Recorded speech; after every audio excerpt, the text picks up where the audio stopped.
कोल्हापूरची महालक्ष्मी माता कुणावर रुसून कोल्हापुरात आली. गरुडाचल नावाचे एक मुनी आपली कन्या माधवी हिच्यासह एकदा विष्णूच्या भेटीस आले. विष्णूने त्यांचा आदर सत्कार केला.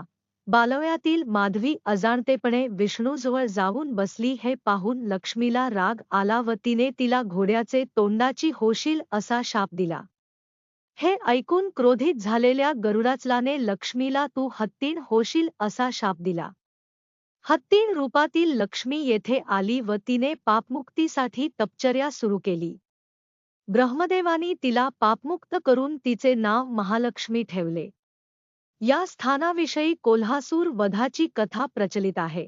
पुरातन काळी राक्षस कोल्हासुराने या परिसरात अनाचार माजवले होते. देवही त्याचे पुढे हतबल झाले होते. देवांनी प्रार्थना केल्यामुळे महालक्ष्मीने त्याच्या युद्धाची तयारी केली. दोघांचं घनघोर युद्ध झालं. शेवटी महालक्ष्मीने ब्रह्मास्त्राने त्याचं मस्तक उडवलं. अश्विन पंचमीस त्याचा वध झाला. मृत्यूसमयी त्याने या क्षेत्रास आपले नाव मिळावे असा वर मागितला. देवीने वर देताच त्याच्या मुखातून दिव्य तेज थेट महालक्ष्मीच्या मुखात शिरलं. त्यांच्या नावावरून या नगरीला कोल्हापूर हे नाव मिळाले. कोल्हासुराच्या वधानंतर आनंदोत्सवात देवदेवता ऋषीमुनी सर्वजण आले, पण त्र्यंबुली देवीला आमंत्रण देण्याचे राहून गेले. हे लक्षात आल्यावर महालक्ष्मी इतर देवतांसह त्र्यंबुलीस पुवेरकडच्या टेकडीवर भेटायला गेली.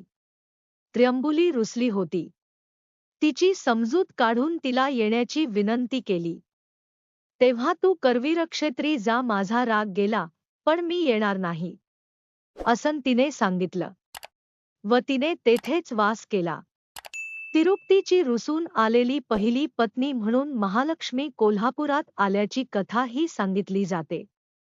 तिरुपतीला जाणारे महालक्ष्मीच्या दर्शनाला आवर्जून येतात असेही बघण्यात येतं. बालाजी तोवर प्रसन्न होणार नाहीत जोवर त्यांची अर्धांगिनी महालक्ष्मी प्रसन्न होत नाही, अशी भाविकांची मान्यता आहे. तिरुपती आणि बालाजी देवस्थानामधील या नात्याची ही कथा आहे. एकदा भिगू ऋषी भगवान विष्णूंकडे आले. त्यावेळी विष्णू शेषशायी असून निद्रा घेत होते, तर त्यांची पत्नी लक्ष्मी त्यांचे पाय चेपीत होती. भगवान विष्णूंनी आपले स्वागत केले नाही ह्याचा राग येऊन महर्षी भिगू यांनी भगवान विष्णूंच्या छातीवर जोराने लत्ता प्रहार केला. भिगू ऋषींचा क्रोध शांत करण्यासाठी भगवान विष्णूंनी त्यांची क्षमा मागितली आणि भिगूंचे पाय चेपण्यास सुरुवात केली. भगवान विष्णूंचे हे वागणे पाहून देवी लक्ष्मींना क्रोध अनावर झाला. ह्या रागापायी त्यांनी वैकुंठ सोडले आणि देवी कोल्हापूर येथे येऊन राहिली. देवी लक्ष्मी वैकुंठामध्ये कधीही परतली नसून आजही कोल्हापूर मधील भव्य देवस्थानामध्ये महालक्ष्मींचा वास आहे अशी आख्यायिका आहे. आणखी एका आख्यायिकेनुसार या देवस्थानामध्ये भगवान शिवाचे गुप्त देवस्थान आहे असे म्हटले जाते. शक्ती संतुलित राहावी यासाठी शिवी तेथे असल्याचा समज आहे. पण शिवाच्या देवस्थानमध्ये भाविकांना जाण्यास बंदी आहे. व्हिडिओ आवडल्यास लाईक, शेअर, सबस्क्राईब नक्की करा.